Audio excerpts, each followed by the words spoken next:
What happened? I think the signal went. Yeah, I'm good now. I'm very good. How are you? I'm fine. Which country are you? Sorry? Which country are you from? I'm from Zambia, Lusaka. Actually, I've got a fellow Zambian with Chris. Hi, Chris. How you doing, buddy? Hey, guys. Hey, Hi, Kas. How are you? Good. Hi, Zanele. How are you? I'm fine. And you? Hi, Hezron. Hezron, how you doing, buddy? Yes, I'm just using Hezron's account. I was gonna say Hezron looked a bit different. Hezron is getting married, or he's participating. So he's currently learning how to dance. So I thought I would take you over his user details and just see how you guys are. Okay. Good, man. How you getting on? Good, man. So we're in the official war room, and things are happening here. Nice. I'm sure it's frantic. Awesome. Sorry? I'm sure it's crazy over there. Well, Mia is trying to use it. He's trying to get signal. That's him over there. Hey, guys. Hi, Megan. Hey, buddy. How you doing, man? How's everybody doing? How are you, Megan? I'm doing good. How are you? Good, thank you. Looking forward to hearing more. Your email was very interesting about your experiences. I think you'll have a lot to say. Looking forward to it. Okay. Hi, Megan. How are you? I'll let you guys get acquainted. Start posting, let people that you guys are here. Perfect. Good stuff. Yeah, I'm super excited, guys. I think it'll be quite a good conversation. Something that hits home quite well to me. So really interesting to hear your thoughts and stuff. So when everyone's on, I'll do the introductions and we can just go from there. Hey, Kaz, I'm going to make a special request. I'm going to have kids run through here for like the first early minutes. If you can leave my request for introduction to the end, if we're going to do introductions, or call on me at the very last minute so I can have enough time to Awesome. Yeah. No, I think what I'll do a brief intro, like very quick, and then I'll open the floor to the first question. So yeah, Chris, you can probably go last then, just to avoid the children noise. Thanks. But yeah, my intro will be short and sweet, and just kickstart the conversation. I think everyone's logging in now. We're waiting for Tim. Quick question. Is anyone else having issues where their screen just goes black after like 30 seconds and they have to refresh and come back in? I was like watching a session earlier and it was happening and it just happened to me again. Is it? I have not had that happen to me. Not from my side. What on my side as well. What web browser are you using? I'm on Chrome. I'm on Safari. Chrome. Okay. I like Safari. I've been using Chrome. I don't really know what's up, but I'll do my best. But if I go, that's where I went. Okay. Okay, cool. We understand. We're still waiting for Tim, I think. Find out where he is. Oh, Megan's coming in. Yeah.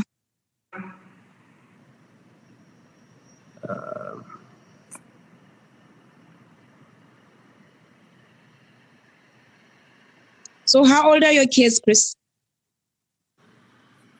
1.5 and 3.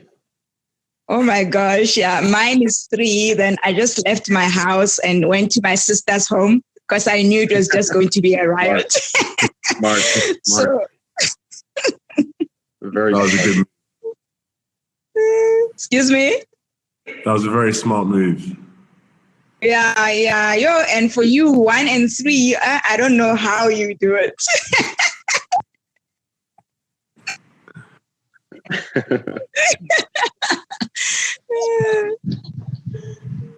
Hi, is that Tim?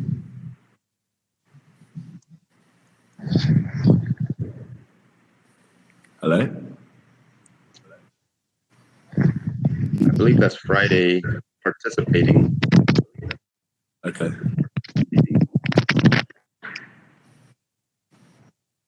I think we're still having issues with the other panelists. Just bear with us. Is it? Okay.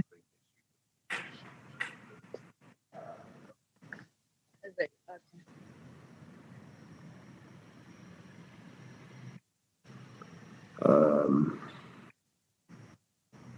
Are we live? I think we're live, but we're still waiting my for everyone God. to come in. Okay. Hey everyone. Yeah, we are Okay, live. let me put on my serious face. Finally, we're saving grace. All right. We're all good. It's kind of difficult to know whether things are working when there's no immediate feedback, but we're all good. I'm waiting for one more panelist, Meghan McCormick. I think she'll be joining us soon. And I'll hand over to you, Mr. Kas. You're in charge. Welcome everybody. Please do not click the ask to share. Okay, Megan's here. Woo! Awesome. So Weezer. So Tim's not joining them. Tim should be joining actually. I was speaking to him just a few minutes ago. Okay, cool. Yeah, I don't know what we should do. Should we just kickstart or should we just give it a few minutes? What do you reckon? Yeah. Being mindful of people's time. It's a Saturday. I think we should try and get as much content out. I'll message you privately to join, and then you guys can take over. Okay, all great. The attendees, Good stuff. Just a quick note to the attendees. Buddy. Please do not click the ask to share audio and video during the time that speakers are talking. You can only use that if you have a question or you've been invited to join the panel. But please do not just enter the session, but don't click the blue button. That's for the attendees. Thank you very much, Kas. I'm handing over to you. Enjoy the rest of the panel. Goodbye. Thanks, Weezer. Thank you. Okay, great. Cool. Hi, ladies and gentlemen. Thank you for attending the first Africa Renaissance Conference and welcome to the Bootstrapping, a Startup in Africa session. My name is Kas Shirley, Managing Director of Amano Capital, an investment firm for startups with a key focus on early stage, highly disruptive African-centric solutions. Today, I'm joined with a fantastic panel of entrepreneurs, including Chileshe, founder of the Zig Group, based in Lusaka, Zambia, Zanele Matome, founder of Nani Now, based in South Africa, Tim Adeleye, who will come shortly, CEO of OptiWeb Communications, based in Nigeria, and Meghan McCormick, co-founder and CEO of Dare to Innovate, and Oze, based in Accra, Ghana. Today's question hits home with a lot of startups in Africa, and is possibly an early stage factor of many successful African businesses. As an early stage advisor in Zambia, I've been privileged enough to meet young, energetic, and pioneering entrepreneurs who have created concepts with minimal cash in their pockets. As an investor, I've actually seen their ability to kickstart an ideology with no capital as a great indicator of strong future leadership. My question, therefore, to initiate the conversation: limited financing sources make it hard to start a business in Africa. In the absence of capital, many entrepreneurs bootstrap their businesses. What are the challenges and the opportunities in this growth strategy? So without further ado, I'll now open up the discussion to the panel. Whoever wants to go first, feel free. I know, Chris, you want to go last. Look forward to all the thoughts in the comment section, and thank you very much. Okay, I'll go first. I think in the African context, as a founder, as an entrepreneur for more than 15 years, we don't have family and friends. That round is almost non-existent when it comes to the African context, not because they don't want to help us, but because our economic disparities and our economic backgrounds are not conducive to have your family and friends fund you around. Instead of that, as an entrepreneur, the thing that you go to is bootstrapping. That's why bootstrapping, I think, is mainly used here in the African context. So So for us, is our family and friends round, really, if I can put it in a nutshell. So what I like about it is that it helps you to just go deep into your creativity, because mostly if you have too much resources and you have an influx of funding and all of that, you can't tap a lot into your creativity. So it makes you more resourceful and it makes you, tap into your well of creativity, doing things that can scale, doing things manual, just trying to build that traction so that you can go to the next round of knocking on investors with your traction. So yeah, this is the one thing I like about bootstrapping in the African context. Awesome. Hi Tim. Hi guys. Thanks for joining. Thank you for having me. I don't know if you got the question. Would you like me to repeat? No, I didn't get the question, please. Okay, so the question is, with limited financing sources, Okay. It makes it very hard for businesses to start. So with the absence of capital, many entrepreneurs tend to bootstrap their businesses. So the question is, what are the challenges, but also what are the opportunities in that form of growth? Okay, so for me, when we talk about bootstrapping businesses in Africa, I think first thing first, most of us African countries, probably English is never our first language. So we also need to first break it down and understand what is bootstrapping. There's nothing so special about the English word bootstrapping. It's something that is already commonly available in Africa. As a matter of fact, it's actually African traditional way of starting business, which means hi. So which means which means there's Mama Nkechi that is trying to start business of selling pepper in the market. If you look at the concept, basically what the woman will do, she goes to ask her friends about the business, how the business of selling pepper works and all of that. She goes to try save money, whatever she's able to save. She goes to buy pepper of like, let's say $50, and she starts by trade, grow. And basically what most of them do, they do contribution in the market and grow their business organically. So I'm just trying to say this, that when we talk about bootstrapping business, we should get it that it's even traditional way of doing business in Africa. So it's challenging because the growth is going to be very slow. You're going to have a lot of challenges in terms of doing everything yourself. You may have to be the marketing person, the sales person, the product person, But at the end of the day, it's one of the best way to start business because you are starting the business organically. Absolutely. Yeah. Chris, do you want to go now, or Megan? Yeah, I have a window of influence. So for me, the main challenges, obviously, with bootstrapping a business in Africa is trying to find opportunities to actually get your product being sold. So finding product market fit is extremely, extremely difficult. But the opportunity in that is once you do find product market fit, you are more inclined to try and fail quickly as well. So if you're funded, for example, by using other people's money, what tends to happen is you sit on that money and you end up in a lot of like analysis paralysis and over analyzing things. Whereas when you're bootstrapping, you're highly, highly incentivized to get your product out, get your service out very, very quickly, and then very quickly test your theories and come back and work on those.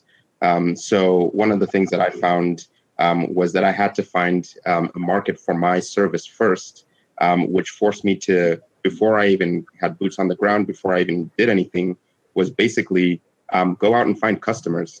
So I had to make sure that before I put my own capital at risk, I actually had to figure out that someone was willing to purchase my service.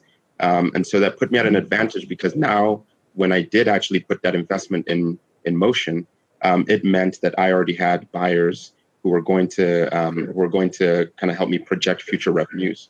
So those are that's the main opportunity in bootstrapping. But of course, the other challenge, the main challenge is really you end up building a product that's not your ideal version, not your ideal vision of what you want. And so sometimes when you're competing for those customers, your product can come against some really, really high quality competitors who can essentially force you out of the market. And so it can be extremely, extremely challenging to bootstrap in those environments or that circumstance. Okay. Yeah, great. And Megan, last but not least. Yeah, I've unfortunately been having technical difficulties, so I've heard almost nothing that was said, including the question. Okay. Well, at least we can repeat the question. The question is revolving around limited financing sources make it hard to start a business in Africa. In the absence of capital, many entrepreneurs bootstrap their businesses. What are the challenges and the opportunities in this growth strategy? Thank you for repeating the question. So No problem. I think it depends on what your ambitions are as a company. Are you an innovation-driven startup that is looking for Pan-African scale and to expand from Africa to the rest of the world? Or are you a small business who's really happy to get up to 10 or 15 or 25 employees serving your local market? Ooh, she's gone again. I think it's very interesting your initial thought processes, and I think there's a general sentiment around focusing on being very agile at early stage. The ability for the company to pivot and gives you that access without capital to find your product fit or understand your customers' behaviors and really get a good ideology that you can kind of stimulate your growth from. So I think some of the people in the comments are asking around, it'd be great to hear some of your stories on the early stages of your companies when you were actually bootstrapping, and what are those kind of everyday challenges that you were facing. But before then, hopefully Megan doesn't disappear again. Do you want to finish off what you were saying? Sure. And I'm trying to troubleshoot in the background. But it really depends on your ambitions and also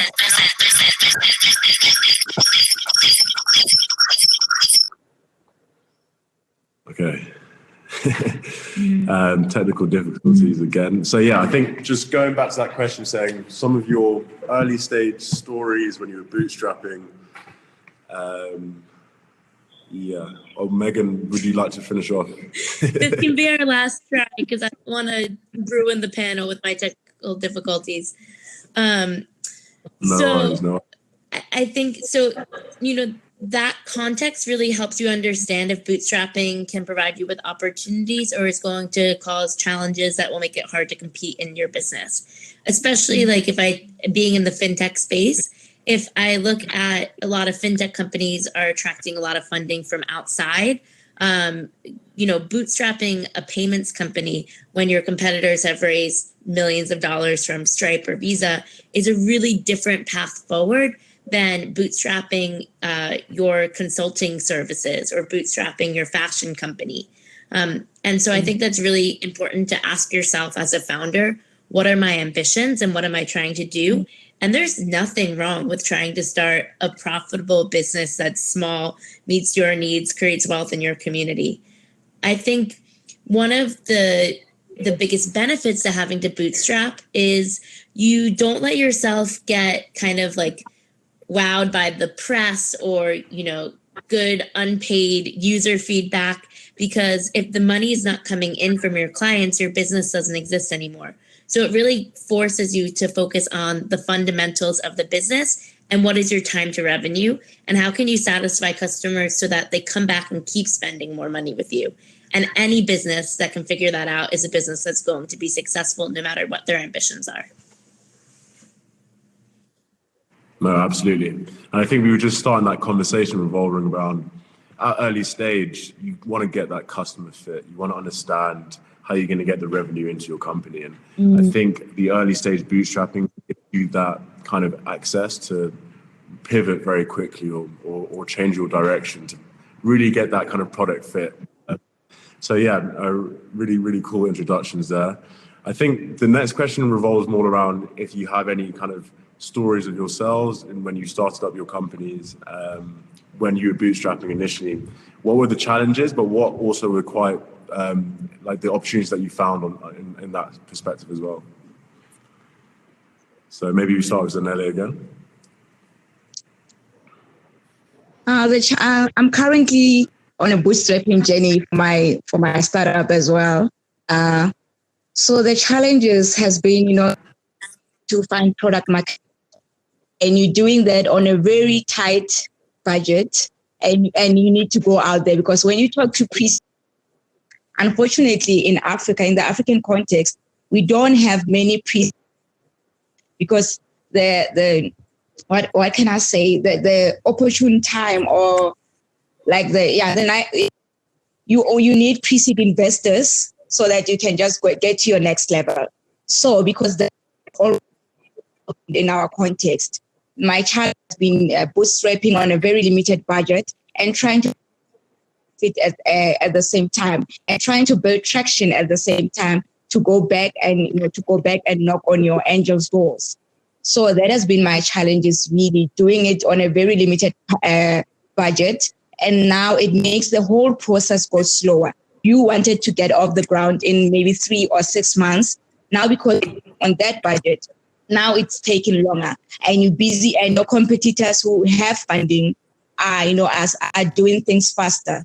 So, you don't have that luxury of breaking things fast, break fast, make fast. You don't have that luxury on a limited budget as well. So that has been my challenge with bootstrapping. Yes, it brings out my creativity, my drive, my passion. But the most thing that has been a stumbling block is that it delays progress. It delays the progress of your startup, and it delays you getting to your product market fit. So I liked what Meghan was saying, that if you're going to be doing it as well, do it with paying clients. I think that you're going to be, if you're going to do it with paying clients. That's the best form of validation you can get. Leave your friends and whoever who's just telling you nice things to be nice to you. Do it with your paying clients. Build as much traction as you can. Even if you start with 1, 5, 10 customers, then it can take you to the next level. But my hope really is that we get a lot of angel investors, and we get a lot of pre-seed investors in our continent. That startups next level.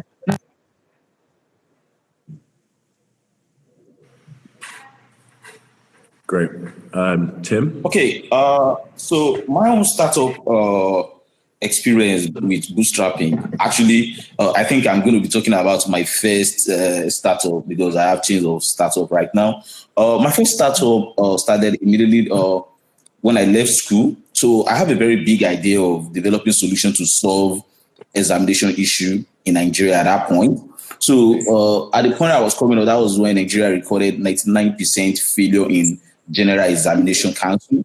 And, from a young boy coming from the angle where I went to a school without library, I went to a school where sometimes we don't even have a mathematics teacher and all of that. So, after having opportunity to understand technologies and everything, I was trying to solve a problem of, okay, I don't want other children to also suffer the same thing that I've been through, even though I've escaped it. So I had the idea, okay, I want to build a digital platform for education.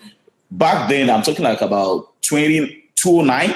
So what's the best way to reach students? It's going to be probably using SMS, voice, and all of that, because access to internet was quite difficult then.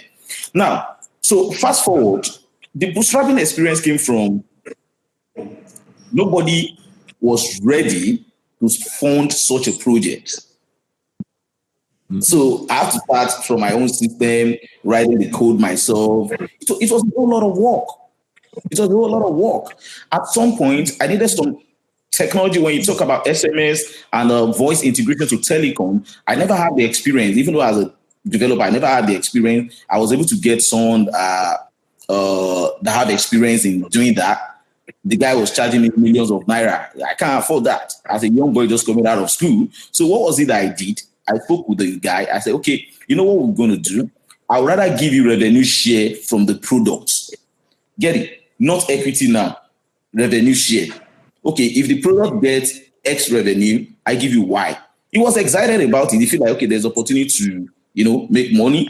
Then we started developing the products together. At the point we're developing the product together, which is also another thing I would like to tell startup, the fact that you are starting a business does not mean you have to leave your skill from generating revenue. It's going to be very tasking and difficult and frustrating starting a business without money. yeah, we all get the whole story of you can start business without money. It's exciting and it's true, but you also have to have a way of generating money by the side. So my own small skill that I have, I was consulting for some school, developing some small solution for them. It was generating money for me. I used that in sending proposal for partnership. I used that in, getting myself up and all of that before the biggest breakthrough came in. Okay, so even when I was pushing my solution to a telecom company, Globalcom Nigeria, my ambition was that, okay, let this guy buy solution from me and pay me like 1 million. I think 1 million naira should be like about $3,000. That was my ambition as a young boy. When I got my solution to the company, this guy said, no, we don't buy ideas. What we do is, can you develop the product and make it to generate revenue, and we share revenue together? I was like, oh my God, I don't know how this is going to work. I have this thing. So at the end of the day, we'll find a way to work the partnership. And surprisingly, in the first 3 months of launching the product started generating over $20,000 every month. The same product that I was looking out to sell out at $3,000 at that point, I was like, oh my God. Then what happened was my dream started becoming big, and I realized, okay, wow, I can do so much. Again, when we talk about funding in Africa, at least from my own experience, I want you to know that we have a lot of angel investors in Africa, especially here in Nigeria that I have. They are looking for money. They are looking for where they can put their money. A lot of people have money in the bank. They are looking for how to generate more money. The basic problem we have as startup is we chase investor. We don't chase profitability in our business. If you come to me now with a profitable business and I can see the figures working, everything working, I don't mind to go and, withdraw the money in my account. I don't mind to sell my car to make money with you. That's the honest truth. So we have a whole lot of, for VC, I think it's a bit difficult in Africa, but for angel investment, we have a whole lot of money in Africa. The only thing that startups need to put focus on profitability, not using the energy to chase investors. So I think that's my own experience from OptiWeb. From there, we've developed other solutions to Kenya, to Tanzania, and as I'm speaking to you right now, even on our continent expansion, we've never had any CD invested in our business. All as me. So I can still say at our level, we are still bootstrapping, right? Thanks, guys. Great. So Chris? Yeah. So my experience with bootstrapping was it's still an ongoing journey, to be honest. So first, I'll start with the mission of the Zig Group. Our mission is to unlock the potential of Africa through technology, and it's intentionally ambiguous and broad because we want to take on a lot of different technological challenges. So similar to what Tim was saying, basically, where I started was finding my first client, and what I did was I just put together a PowerPoint presentation. And I pitched the idea of providing consulting services, so outsourced consulting services from Zambia to a previous consulting company that I used to work for. And I sent the proposal to them, and then I waited for about 2 or 3 months, or actually it was about a month or two, and I got an email back. And they said, yes, we'd be interested. Can you give us one developer? At that point, I had only written a PowerPoint presentation. I didn't have a business registration. I didn't have a bank account. I didn't even have a developer. And so I started scouring Facebook and Twitter to find developers. And I was chasing developers around from, I was still in the US, and I'm currently based in the US. But I was chasing Zambian developers around on Facebook, trying to convince them that I was a legitimate company. And what ended up happening was I needed to build credibility. So I went out and I built a website that, I threw something together that kind of looked good. My sister did web development and some graphic design. So she designed a logo for it. And I was just basically stitching together different parts of my experience and trying to fundamentally just, build the airplane while it's flying.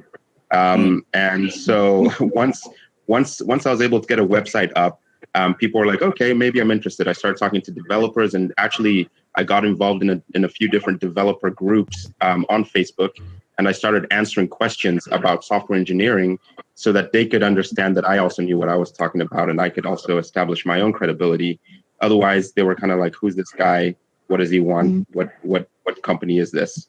So once I had done that, then eventually I actually created a coding challenge because I needed to recruit someone who had a certain level of experience and who could deliver for the client, and I needed to ensure that our first project was a success.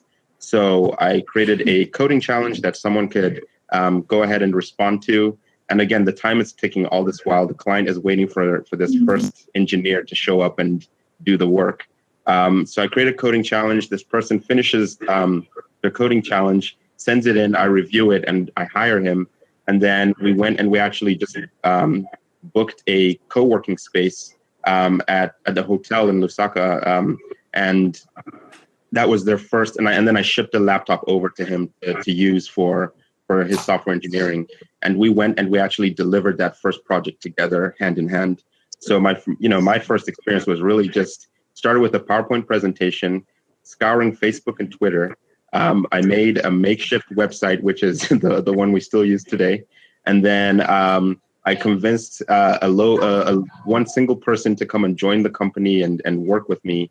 And from there, we had our first revenue. So we had our billing terms are net 30. So we didn't actually get our first sort of paycheck until 60 days after the engagement had concluded. And so we had our first sort of like paycheck in the bank, but that 60 days, I didn't have a bank account. So I actually had to hold off on getting paid because I was having struggles setting up a bank account from overseas. So the experience of kind of like that bootstrapping, it requires a lot of tenacity. It requires a lot of just sort of not giving up and sort of continuing to pursue and overcome all these hurdles. You don't have as smooth of a path, but you learn a lot as you go along. And so as I was doing all these things, I was learning about sort of like labor laws. I was learning about what it takes to register my business and what it takes to solve different technology gaps between Africa and the West, and what it takes to deliver a product in a remote setting. So it was a really, really sort of interesting case study. But I would say that if you can avoid bootstrapping in some way, you should. If there's ways to get funding, it really does help. We don't all have to suffer, but the suffering does afford some learning. Great. And Megan? Sure. So the first organization that I founded was actually a pre-seed accelerator. So working with young people who didn't even have an idea when they came into our program. But I myself was very young. I was like 22 years old. And so we had almost no money. I was a volunteer. I was not paid. Nobody was paid. And so we ended up pre-seed funding around 7 businesses where the maximum check size that anybody got, I think, was $2,000. And the minimum check size was $200. And this was in Guinea, in Franc Guinean. And so we had to take this kind of coaching mentality with the businesses we were working with to say, okay, here is a very, very small amount of money to get your entire business off the ground. So what is the one thing that you can prove with this money that will allow you to go get your next money? And I mean, the best thing that you can prove is that customers are willing to pay for the service that you're offering. And so how quickly can we get to revenue with this small money that we're putting into your business? And that was 2012, 2013. It was the first business accelerator in that country. That country had to go through the Ebola epidemic, a lot of many challenges between that point in time and now. And with those couple $100, 5 out of the 7 businesses are still operating. And one of them is now the largest employer in their town. And they started with funding of less than $1,000 US. And so I think, what that taught me is to really look at funding as what's the smallest amount of money to prove that I have something that people are willing to use and pay for. And we brought that same mentality into Oze. So every time I spent like 2 years just pitching my idea to every single competition, everybody who would answer, winning some small prize fundings here and there, and saying, okay, with this couple $100, like how many hours of developer time can I get? Can I teach myself how to build a prototype? And so we started with these small, really inexpensive steps to de-risk the business idea. And through winning prize funding and just being very, very scrappy with the money that we had, we were able to get all the way through to a product in market before we had to take any dilutive outside capital from investors. And it was a full-scale software product Android app. That's Ose. So I think that, and to look at it the other way, we all have like these lessons that we try to apply in our life, but none of us are perfect. And so we don't apply them perfectly. And so this first version of Ose that we put out into the world was the free version, because I wanted to know if people were even willing to keep financial records on their mobile phones before I wanted to know, were they willing to pay for it? And I think that probably in retrospect was me going against my own advice, right? I was able to get, beautiful numbers around like really high retention and engagement and huge impact on the businesses that were using the app. And yet our bank account was dwindling. And so we changed our mentality and we prioritized our revenue generating versions in our roadmap. And we're able to then turn around and raise investment in order to scale up the company. So I say this is a good reminder to me to practice what I preach. And for bootstrapping, you need to really frame everything as a prototype. Fund each prototype, and each prototype should be answering a question, de-risking the model, and hopefully getting you one step closer to revenue. No, great.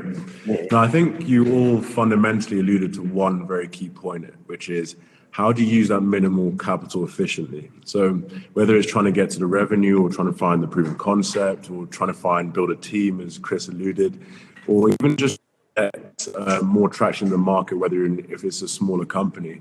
I think it's very important with that capital to actually find the exact kind of strategy that you need for your type of organization.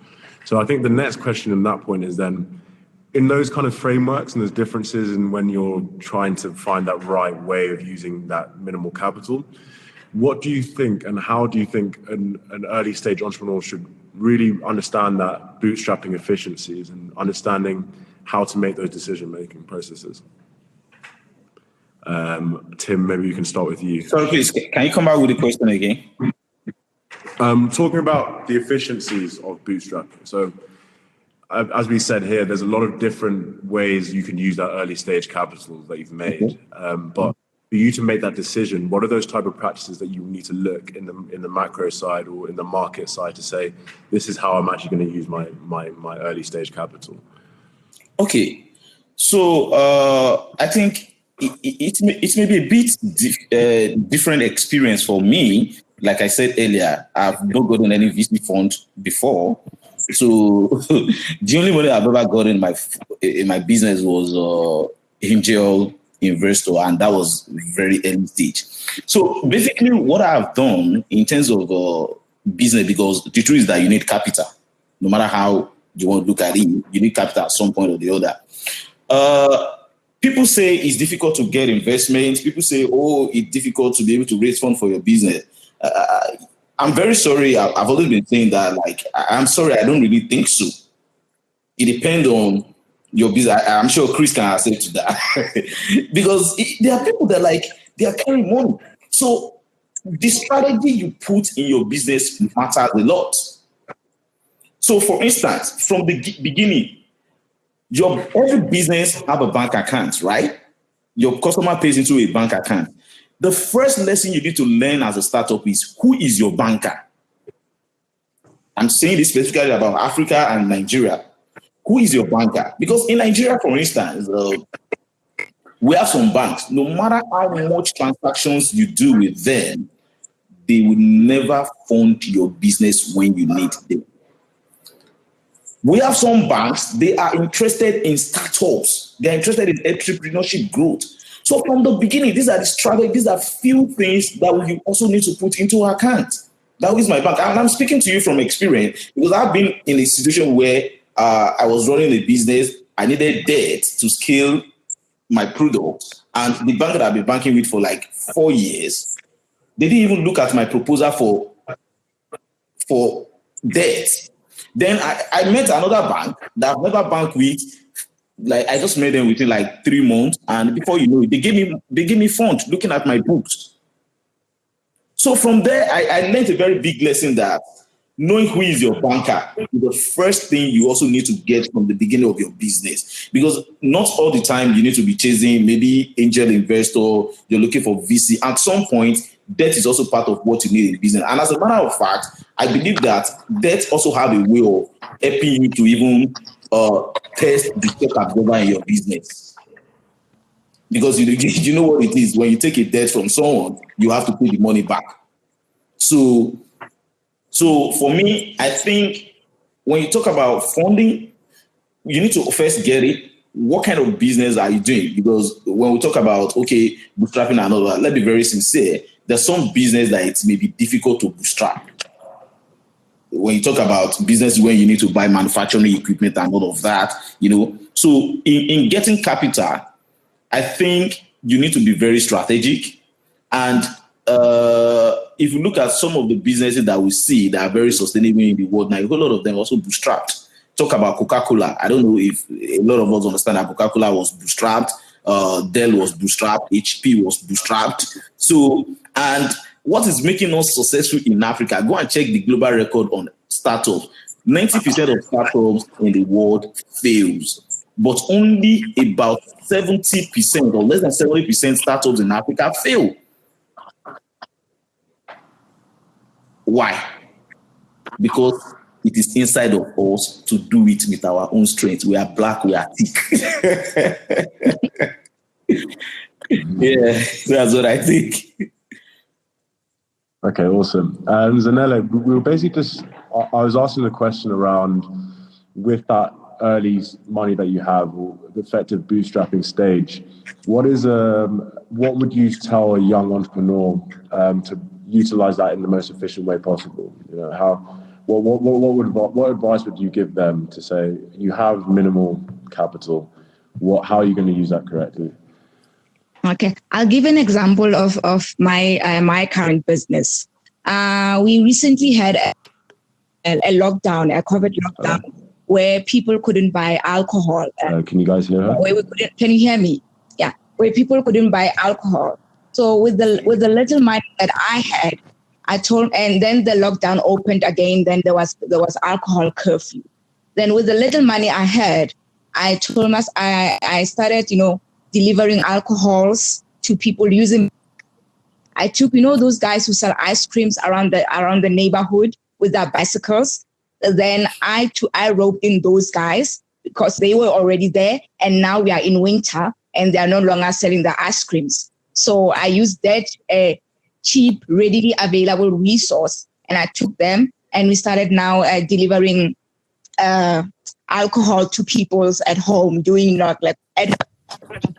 using those bicycles. So and I needed like next to nothing, less than even $100 to start with that. So I can say that whatever money that you have, just be creative and see how, because that money now is the one that I'm using to fund my startup. Is the money that I'm using to bootstrap. So whatever little money you have, just become creative and see where you can start.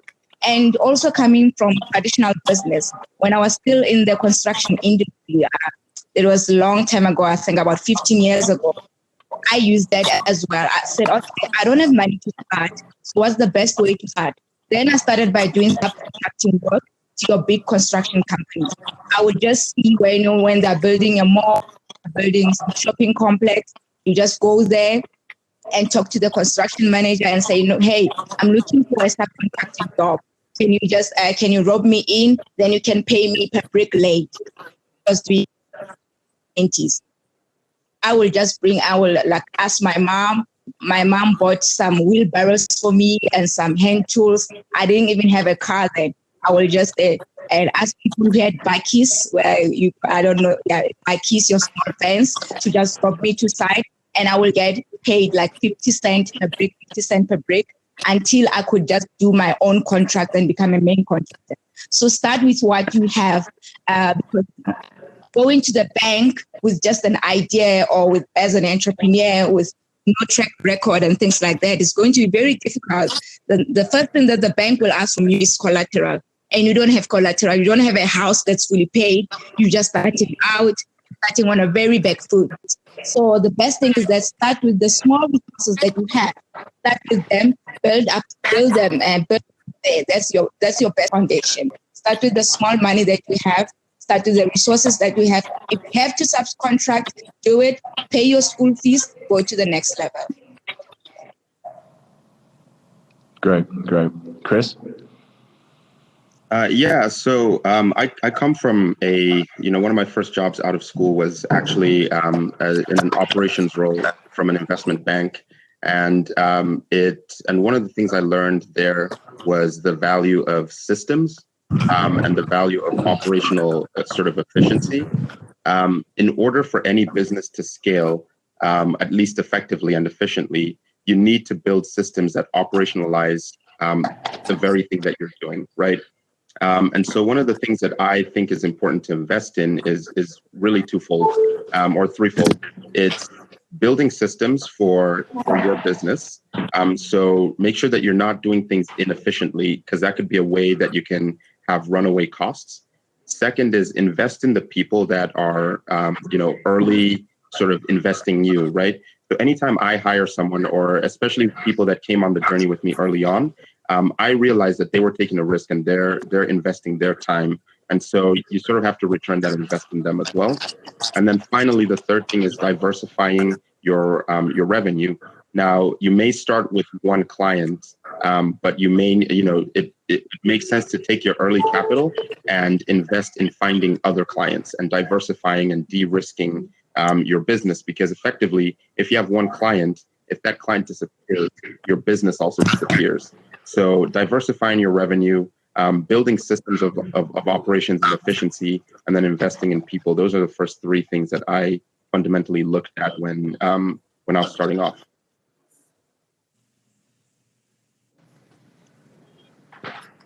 Cool, awesome. And Megan? Yeah, I think just two quick things. I think one really overlooked kind of way of thinking about funding is having your customers fund your business. And so we think a lot about payment terms, that you have payment terms with your customers and you also have payment terms with your suppliers. And anytime you can have quicker turnaround of payment terms with your customers and suppliers, you're actually using, your customers' money to serve your customers. So, let's say that you're a tailor making clothes. Common practice would be to say to the person, oh no, go ahead and pay me when it's finished. But if you can actually, say, pay me at least, half up front or some portion of it up front, then if you can go to the people where you're buying the fabrics and the buttons and such from and say, give me the fabric and I'll pay you in 30 days, then you actually never need any outside capital to be able to serve that client. So I think really focus on payment terms. For micro and small businesses, I think it's really overlooked. I'm sure the larger, more established startups and business people on this call are using that very aggressively. The other thing, I think the question was around frameworks for helping you decide about how to spend your limited bootstrapping money. And at Oze, we use a framework called the Balanced Breakthrough Model. And you think of it like the Venn diagram. I can't really do the third circle, but with the three circles overlapping. And those three circles are viability, desirability, and feasibility. So feasibility is technically, can this happen? Can we do it? Do we have the resources? Is this possible? Viability is, can we sell it for more than it costs to make it? And desirability is, do the customers want this? Is this solving their problems? Is it meeting your needs? So what we do is, successful businesses happen at the intersection of those three bubbles. And so what we do is we list all of the critical uncertainties under each category. So, desirability, big question for Oze in the early days is, will customers trust a tech company that they don't know to share their financial information with?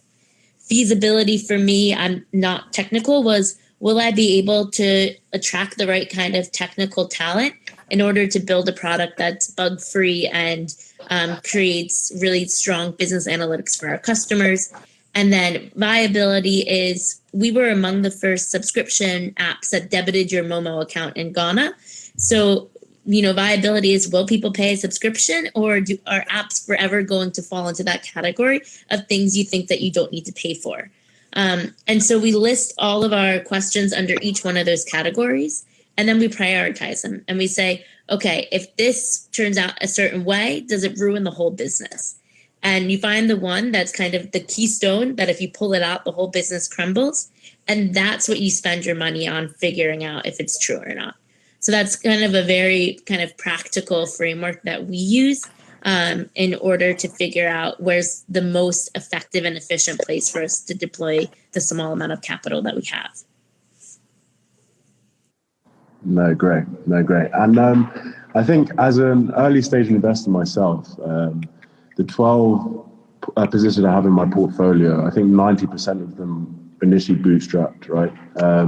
So I think we really liked to see the fact that with minimal capital, they were able to actually get something rolling in their organizations and try to find those fundamental proofs of concepts effectively. But I think one of the reasons that we made those decisions in those bootstrapping companies was their ability to also monitor their growth in a way that was slightly different to other people who bootstrap, kind of with different decision making without really having that end goal of where they really want to see the company go. So I feel probably the last question then would probably be, when you're bootstrapping, the importance of monitoring and reporting your growth is super key. Are there any tools or any advices that you can give the entrepreneurs in this group on the fact that how do you actually monitor and report when you're at the bootstrapping phase, and are there any techniques that you guys can give to them? If we want, I can hop in here because that's what Ose is, if that's helpful. Okay, cool. Yeah, great. So, Ose was born out of a need for bootstrap businesses, so micro and small entrepreneurs who have ambitions to grow, to be able to make data-driven decisions. I had been to so many meetings with companies that I had supported where they were meeting with bankers or investors, and they were asking really simple questions about how much money are you making, what's your profit margin, how fast are you growing?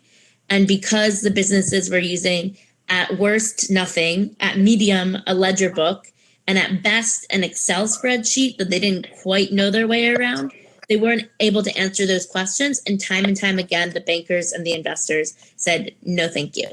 And so what Ose does is we created an easy-to-use app that makes it habit-forming to actually track your sales and expenses in this Android and very soon iOS app. And then we show the data back to you in real time. So you can go to your dashboard even when you're offline and see the trend. So is your business making more money? Are you losing money? Are your margins shrinking? What products are contributing the most to your revenue? Basically, all the business intelligence that you would want to be able to communicate that back to investors. And because we are entrepreneurs ourselves, we understand that in your early days, money is super tight. And you probably, unless you've experienced the power of having really good data analytics, don't realize how much they're worth paying for. So for the extremely bootstrapped company, we have the most basic version of Ose completely for free. So companies, even before they're making any money, are able to at least see how much they're spending and where the spending's going. And then once the money starts coming in, actually see how their business is performing and actually export that out and share it with their investors and other stakeholders. And we actually had, one of our earliest companies that using the app that convinced us that this approach was really helpful for small businesses. They were able to 10x their revenue in 5 months and transform their business from a side hustle out of their dormitory to their full-time profession. And so we asked them, how and why, because we were still really learning how to make this app work. And they said it was a couple of things. It was, being able to see their cash balance. They actually had confidence to spend. And also because the app does education, they learned about digital marketing and said, let me give it a try. And because every time they put money into digital marketing, they could see on the graph their revenue going up and up and up. They actually realized that they should double down on this expenditure and that this expenditure was truly an investment in their business growth. And so now they're like a super successful, really profitable business, in now it's been just less than 2 years that they've been on Oze. So I had to jump in because that is my bread and butter and what we do day in and day out. And you can find it on the Play Store at Oze app. It's OZE. Okay, great. And Tim, in your experiences, what kind of measures do you use to report your growth? Okay, so first, as a startup, I think what we first did was to develop our own in-house app where we can be able to track our expenditures and all of that, coming from IT background. So every other our solution, we have a back-end system developed where we're able to see the cost, revenue, and the profit. As a matter of fact, I think most of my colleagues in the office have access to the online platform. Everybody can actually just log in and see what's happening to the office. So when we are telling you, okay, your target is X, the reason why we are telling you we need to make the money. So, those are the kind of things that we will be able to do. And I think, so even for startups that are not maybe IT inclined, you're not a developer, and I don't think it's that difficult like what Meghan said about wholesales. There are a lot of apps are available online that even give you opportunity to be able to do this and so much more. For instance, you can be able to track your sales, you can be able to track your expenditures, you can be able to even see online. A whole lot of apps are available online that can help you to do this. But I would recommend Meghan app to you. Great. And Chris? Fundamentally, I think it all starts when you're bootstrapping. Your most important source of data is going to be your financials and your books. And the most important above that, especially when you're bootstrapping, is understanding your cash flow projection and understanding how much cash you have. Like, do you have enough to pay your employees is just a very fundamental question that you should be able to answer. And from there, once you sort of like the accounting hygiene is critical to being able to answer a lot of the different questions. And there's a lot that's happening when you're collecting the correct data about your expenditures and your spending habits. You can infer a lot about your business from just your financial statements. And it goes beyond, sort of just like the cash flow statement or your income statement. There's a lot of ratios. There's a lot of sort of analysis that you can do beyond that helps you understand. For example, my business fundamentally, one of the key metrics that we like to know is the utilization rate of each developer as they're deployed to a client, right? So how much bench time are they having? And so it's kind of an efficiency ratio for how fully utilized that individual is in the context of what we pay them and what they bring in for the company. Now, that our business is a little bit different in that we also invest in product, and the consulting business is not an exponential growth model, but products are, and I think Tim can attest to that. You want to build a product, you want something that's going to have that exponential scale and exponential growth. And so our revenues from the consulting business help us actually build products, and it helps us fund our product journey. And so even though we have developers that are on the bench and being, quote unquote, underutilized, they're actually highly utilized because they're responsible for then building our products as well. So we maintain 100% utilization. It's just that we are becoming our own client in that sense. But having visibility into what your utilization rate for my business allows me to plan effectively for when to roll people on and off the internal products versus the external products. But the most fundamental above anything is going to be understanding your cash position on an ongoing basis and mapping that from past year and then being able to forecast it as well. Just if you're bootstrapping, focus on that. If you have one thing to worry about, it's your cash position. No, great. I think we're nearly at the end of the discussion. Maybe a quick last question. Someone wrote in the comments about if I have a few dollars in my pocket, what are the type of companies that I should kind of invest that who are bootstrapping in? What type of industries react better to the bootstrapping way? So maybe like very quickly, you guys can just give examples of some industries that you would kind of see as not only entrepreneurs but also investors. Okay. Tim? I think for me, if you look at it, when we talk about bootstrapping and profitability in Africa, we have a lot of organic businesses that are going on this continent that are making a whole lot of profit. As a matter of fact, I did some research last year, and I realized that we have a whole lot of micro businesses that generate more profit than even bigger businesses that we see on the continent. For instance, so because of time, I just want to rush this, but I want to open a light. So I had the opportunity of meeting a young lady some time ago. She makes shoes and sells shoes to people. So I was in a conference and she approached me. She was talking about the shoes. Okay, so I asked her, okay, I don't understand the business of shoes and all of that. Can I even see the product? She told me, oh, she came here with 5 of the shoes to show us that samples. Fortunately, she sold the 5 shoes. Before talking to me, there was nothing to show me. So she had to go to one of the buyers and beg the person, please, can I show Mr. Tim this shoe? So when she showed me the shoe, I was like, okay, so what is... So the buyer was so excited to follow her and explain to me that, oh, I'm so happy. This shoe, man, my wife is just going to like it. This shoe, they sell it outside in retail store for $12, but this young lady sold it to me for $7. So I'm so happy to buy it, the same quality and everything. Now, when I ask her, so how do you make money if they are selling something at retail store for 12 and you are selling for 7? She told me actually a cost of making one of those shoes is actually $3. So which means on a sale, she's making 100%. Now, our turnaround time is also within a week. So what I'm trying to say here is that if you meet this kind of a young girl and you are able to invest only $100 in a business, you'll be surprised how much you guys can do together. Because all you need to do is give her the opportunity to be able to buy more material, guide her with your experience, and build Instagram. Bootstrapping is even much more easier in this generation, to be very honest with you. We have a whole lot of resources available online, easy marketing. If I don't even have a product and I need to talk to someone that need a product, I know a buyer. I'm talking of, if you look at the story of Steve Jobs and the chips, all you need to do is slide into this big organization DM. They're available on Instagram, they're available on Facebook. Just tell them they are hungry for solution.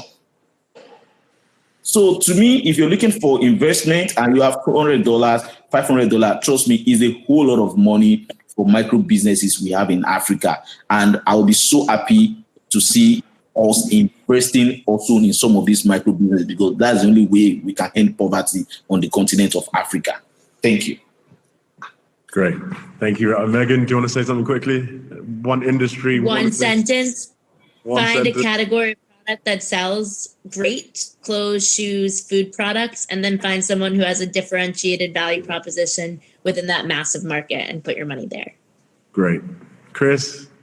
I'd say find someone who's proven that they can sell the product. Find someone who's already got demand for what they're selling. And Zanele, if you were investing you're investing in a company early stage? Can you repeat your question again? If you were investing in an early stage company that was bootstrapping, what would you look for? Oh man, I would just back the jockey first. If the jockey has tenacity, if they have a great work ethic, if they're passionate, and yeah, I would just back the jockey first, because in bootstrapping stages, they haven't found that product market fit yet. So back the jockey and help them to get to that product market fit. So I would definitely.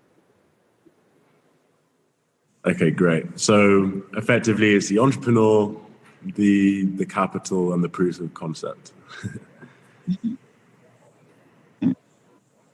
Okay, great, guys. I think that's the end of the conversation. We've just hit 6 my time. It's been such a privilege to talk to all of you guys.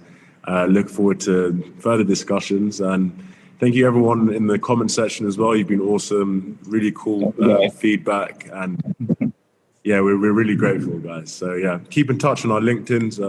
You can find them on the actual main page. And yeah, thank you very much. Thanks, guys. Thanks, Kas. Cheers, Thanks, guys. Bye. Bye.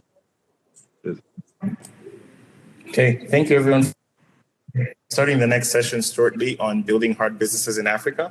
Please click the sessions link to head on over there. And yeah, we'll take it over there. Yeah, catch you in the next session room.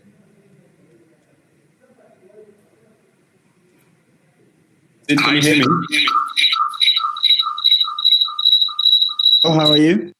I'm good, thank you. So it looks like your sis. I'll wait.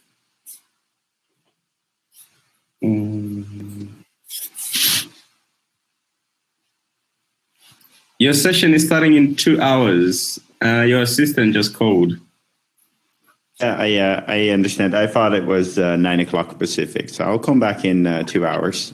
But I see I'm already on the stage. This kind of works. I see I'm already, when I dial in, I'm already put on the stage. So I think I now understand how this tool works. I know, right? It's been a learning curve for everybody. So when you already dial in, it puts you in the speakers so people can see you. So let me see if we can create an email for you or a session for you to just view so you don't. I'll just dial in 2 hours from now. I'm good. Sorry for dialing in earlier. No, it's cool, man. Cool. All right, listen, thanks, it. Hey guys, thank you so much for the interest. I've just posted a link to the next session, which is currently happening now. And the next session is quite exciting. It's talking about how to build really hard businesses. So if you just click on the link on the comments there, you'll be able to go there and see the moderators and the panelists there. See you there.